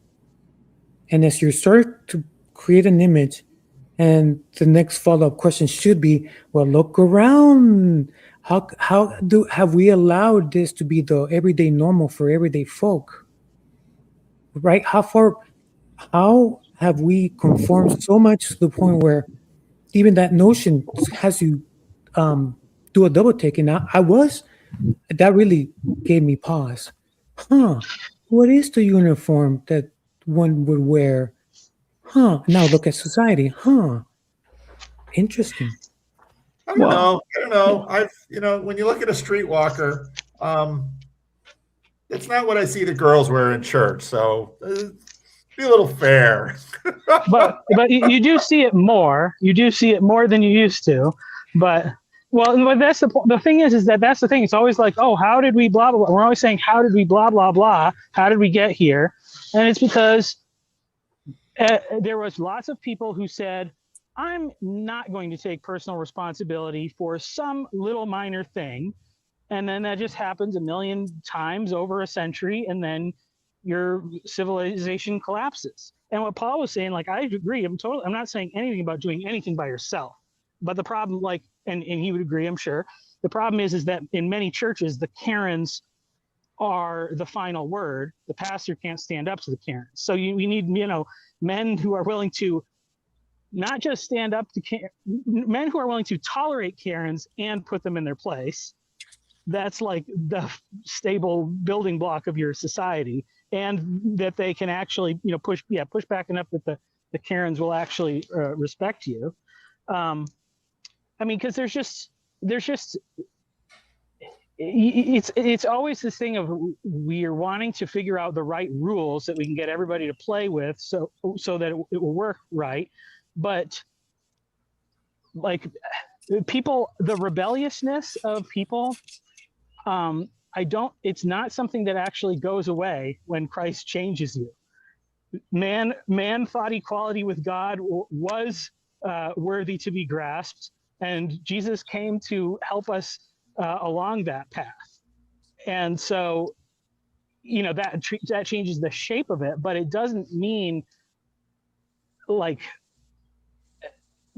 not doing things in a radical way. So I think that, because that's the thing, yes, warlords, somebody will emerge and will take control. The person with the most agency and the most power and the most authority that's willing to do it. So why not people that believe that they can maybe do it in a more Christ-like fashion?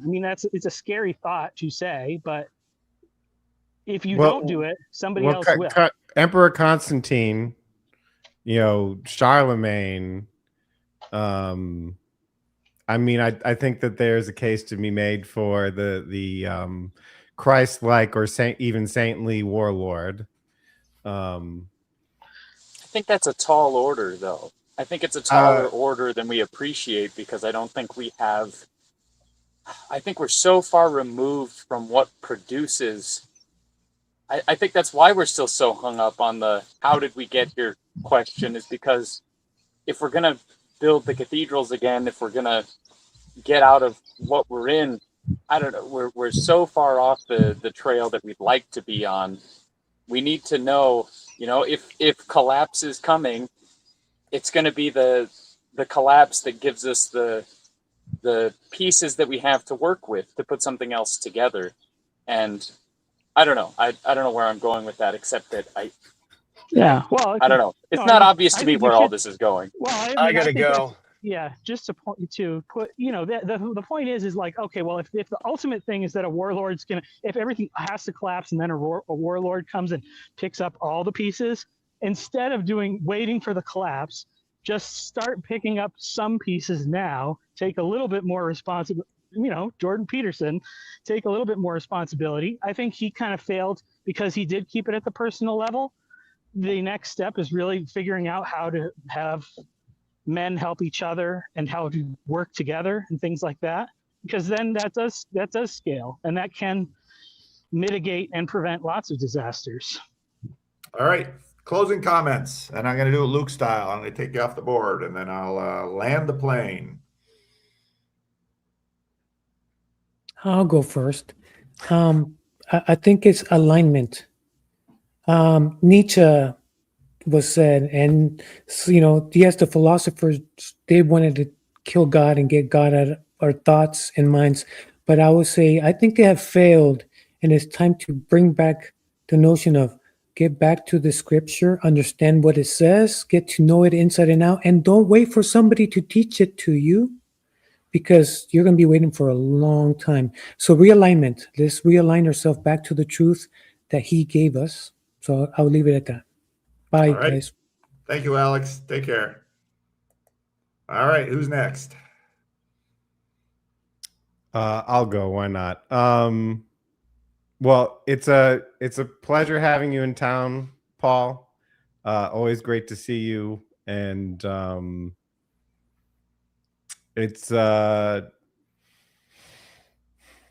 don't know what exactly we do about things, but I hope that things I say reach people and get them thinking about how we might reorient ourselves to lower the damage. Okay. All right. Thank you, Paul. Good to see you. And I don't know if we'll see you again this weekend, but it was great seeing you yesterday.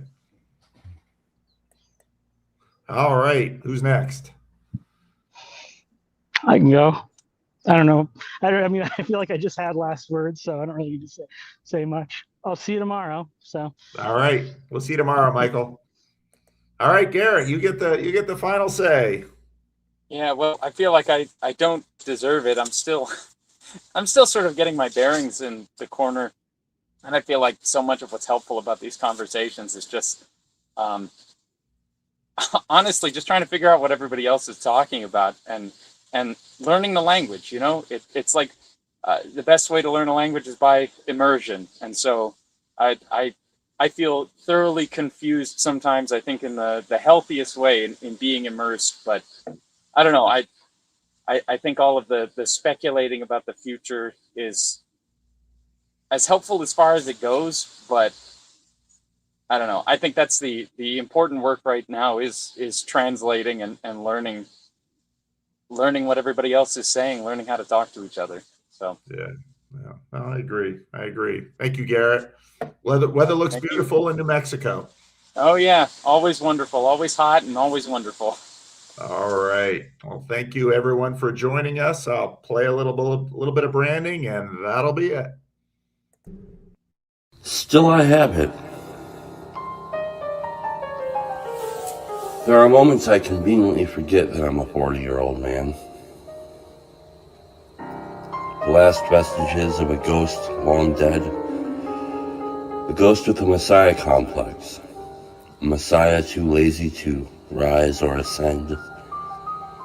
Happily hurt and hard. A hanger-on or haunting of a time past.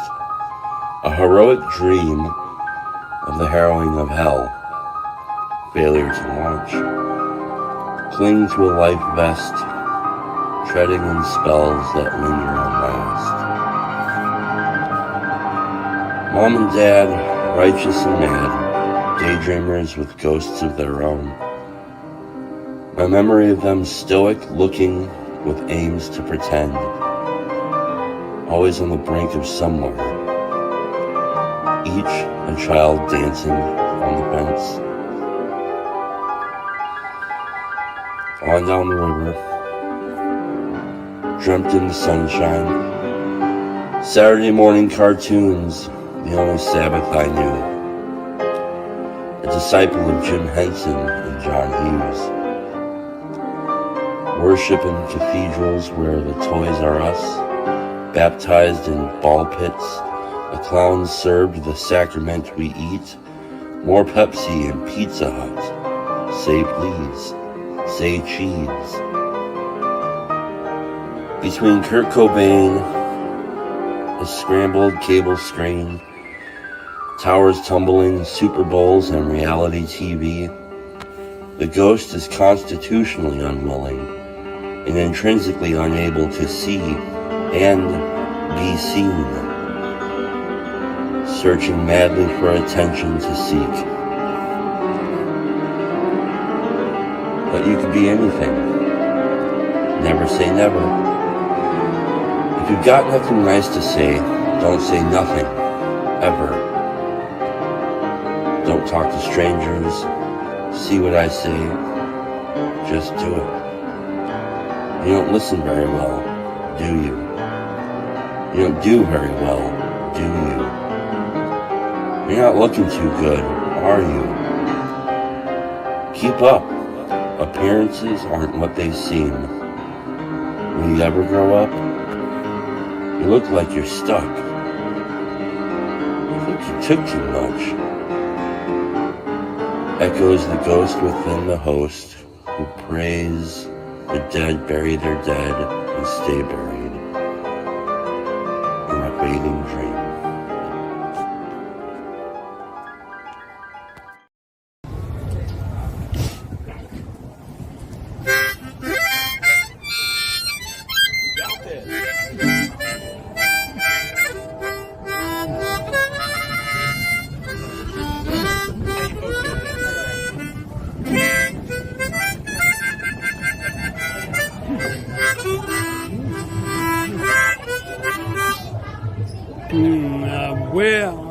Where are you here? Oh, there I am. Hey.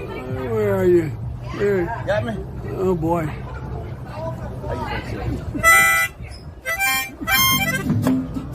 Yeah. Walk with me, Lord. Walk with me. Come on, man. Walk with me, Lord. Walk with me. All along this Jesus journey. Walk with me, Lord. Walk with me. Yeah. Walk with my mama. You walk with my mama. Walk with me. Walk with me too. You walk with my mama. Yeah. Walk with me. And walk with me too. Oh, my. Yeah. Yeah. Jesus journey. I want Jesus. Want Jesus. Walk with me. Walk with me. Hold my hand, Lord. Hold my hand.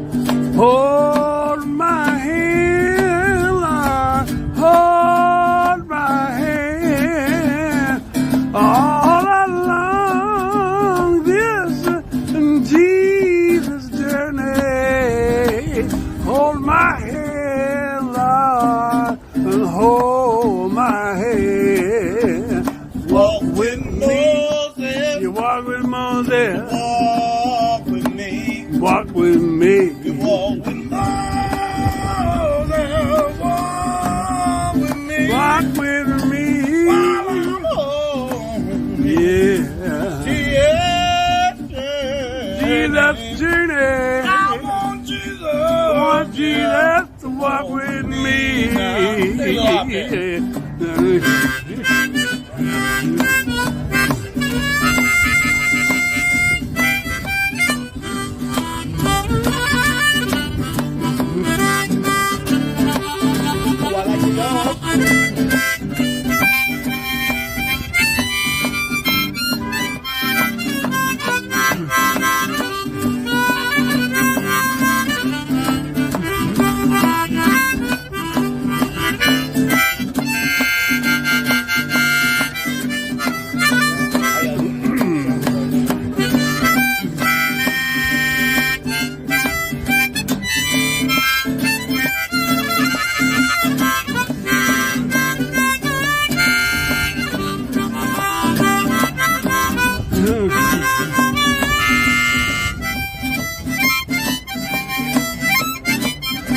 Say, walk with me, Lord. How y'all doing? Walk with me. Walk with me, Lord. Walk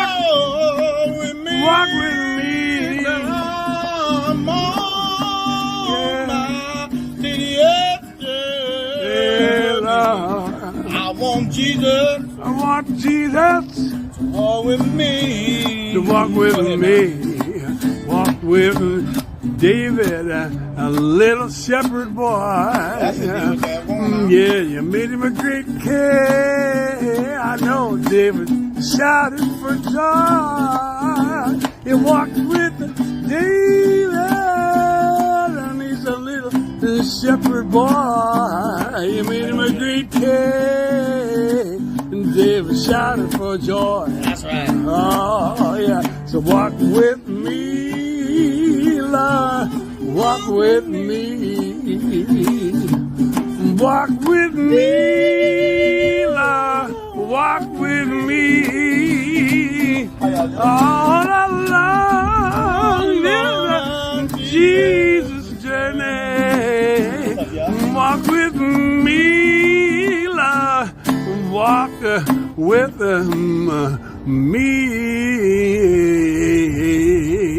me. You gotta walk with me, Lord. Yeah! That was rocking great, brother. Oh, yeah.